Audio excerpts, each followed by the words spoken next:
The Spectre of El-Turbini, a chronicle of ruined innocence.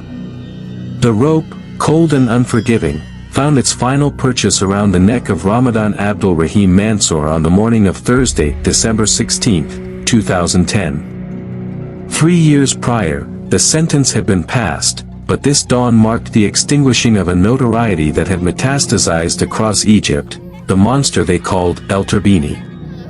His name became synonymous with the ultimate betrayal of childhood, a marker for any depravity visited upon the vulnerable. His crimes were not confined to his upbringing in the Garbia Governorate, they bled across Calliope, Cairo, and Alexandria. He hunted the shadows where street children slept, those marginalized innocents who mistook the abandoned rail yards for sanctuary. El-Turbini assembled a small, malignant gang to lure these spectral children into his grasp. The violation was systematic, the killing selective, yet always terrifyingly intimate. His own shadowed past was a wellspring of violence. Having been victimized in his own youth, he emerged not seeking solace, but a perverse compulsion to replicate and escalate the trauma upon those smaller and weaker than himself. He sought the defenseless, leaving behind no immediate trace, until a lone, terrified survivor managed to whisper an accusation directly naming him. Though he swiftly escaped conviction in that initial incident, the alarms were raised. The dark machinery of the police began to track the ghost known only by the terror he inspired. The breakthrough arrived with a discovery in a tunnel near Shubra el-Khaima, the corpse of a street child, brutally discarded. Under intense pressure, the investigation coiled inevitably around El-Turbini and his associates. The interrogations revealed a calculated itinerary of evil spanning nearly 30 souls. The process was uniform: lure, sexual assault within the circle of the gang, and then, the final, signature act of annihilation. For the boys, the end was the screech of steel, blindfolded, tied, and cast down from the roof of a speeding express train. The kinetic force of the impact ensured absolute obliteration, turning tender bodies into unrecognizable wreckage beneath the wheels. But the darkness knew no gender constraint.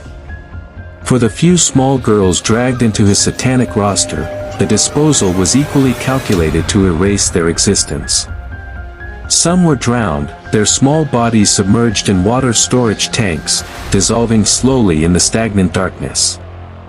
Others suffered dismemberment, parts of them cleaved away, ensuring that no intact remains could ever tell the story of their final moments. The goal was not just murder, it was posthumous erasure. During the trial, the court learned that even within his own circle of depravity, a flicker of moral instinct remained in some of his gang members. Some dared to intercede, pleading for mercy for a child whose cries pierced even their hardened veneers. But El-Turbini's sickness was absolute. He refused all intercession, his own disease will overriding any shred of shared humanity. The violence had to proceed, dictated by the mandates of his own tormented mind. He earned the name El-Turbini, named, ironically, after a powerful, fast-moving Spanish train, a moniker suggesting relentless, unstoppable momentum. Yet, in truth, the appellation was undeserved. A true force of nature possesses a terrifying grandeur. El-Turbini was nothing more than a predator who found strength only in the vulnerability of children. The verdict from the Tanta Criminal Court on June 21, 2007, was severe. El-Turbini and one key associate, known chillingly as Nada, were condemned to death by hanging. Lesser members of the structure received sentences ranging from 15 to 40 years imprisonment for their roles in the systematic kidnapping, violation, and murder of 24 children between 2004 and 2006. When the final noose cinched tight around his neck, El-Turbini was met not with the fear of his last breath, but with the silent, enduring horror of the 30-odd lives he had meticulously broken. For them, the execution was a closure too long delayed, a brittle, inadequate punctuation mark at the end of a chapter written in the blood of the innocent. The silence that followed his hanging was heavy, not with peace, but with the vast, echoing space where so many small futures had been violently extinguished. Did the darkness of El-Turbini leave you wanting more? If you crave the full, unfiltered truth, stories of real evil that refuse to die, then go deeper. Comment below with the next name that haunts you. For the complete testimony, bilingual in Arabic and English, the link is in the bio. Crimes that shook the Arab world. Dare you read the whole thing?